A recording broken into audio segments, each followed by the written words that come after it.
The ideas of classical liberalism and the actions of the Industrial Revolution helped to transform British society. A society that was once based on agriculture and the landed classes and humanitarianism soon became a society that was based on industry, the middle classes, laissez faire government, and the pursuit of industrial efficiency. However, as we'll see, this new development created a deep social inequality, which revealed the blind spots of classical liberalism. This 7-part video series is going to be focused on the major chapter issue of to what extent did classical liberalism meet the needs of society. The first part we're going to be looking at is in the blue. So the first question asks, why did ideologies develop in opposition to classical liberalism? From 1800s to 1850, the population of England and Wales doubled from 9 million to 18 million. The Industrial Revolution brought rapid urbanization, or the movement of people to cities. Put together, the population of the cities of England and Wales rose from about 900,000 to 9 million, a 1,000% increase in 50 years. The Industrial Revolution revolutionized the way that society was structured and what classes existed. Now, the industrialization had effects on the political structure due to the increase of power of the industries that would later become monopolies. And the social classes that emerged were ones that were based on financial status or a person's profession or working condition, rather than being determined by either their bloodline or their family ties and connections. One's financial status began to be the sole determining factor of one's rank within society. The economic principles of classical liberalism, specifically the emergence of laissez-faire economics, produced these new social classes. There were 3 different classes that emerged as a result of industrialization: the working class, the middle class, and the high class. The working class, or the proletariats, were factory workers, and they were the poorest at the bottom of the class structure. They were associated with low-skilled jobs. Next up the ladder are the middle class, which are typically doctors, lawyers, managers, and those with skilled jobs.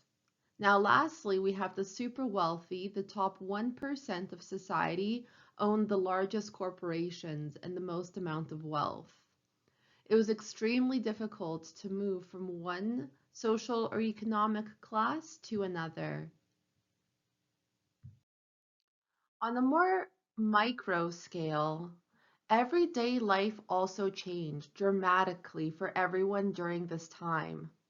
Families were separated during the day, and children of the working class often had jobs in factories or coal mines instead of going to school, because the families needed that money.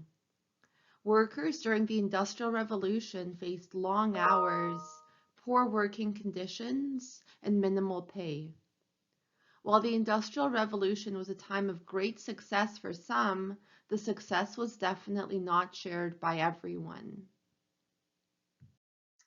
For example, in England, cotton mill workers were both women and children as young as 5 years old. They made up about 2/3 of the workers in this industry.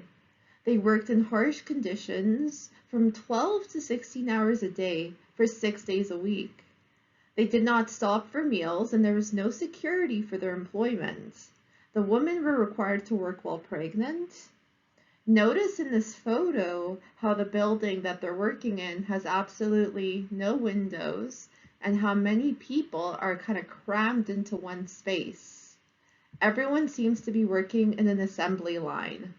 This structure helped to create more efficiency and helped to increase production. Most of these mills were overcrowded, dimly lit, poorly ventilated, dirty, and dangerous for the workers.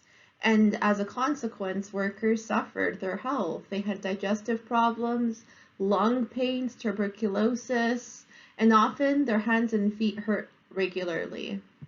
In fact, these workers were also treated poorly by the factory owners.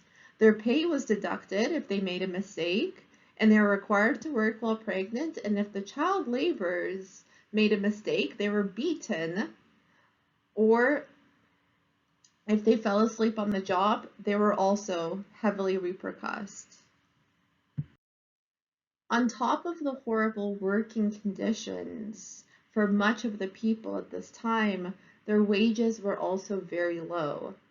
In fact, workers were paid such small amounts as they were barely able to survive or make a living. With that being said, could we say that all of the changes that classical liberalism brought about were for the positive? Did they meet the needs of society? For example, take a look at this photograph and look at the conditions that the people are living in. Notice also how everyone seems to be looking at the camera. This is because most of them have probably never seen a camera before. This isn't something that they were able to afford.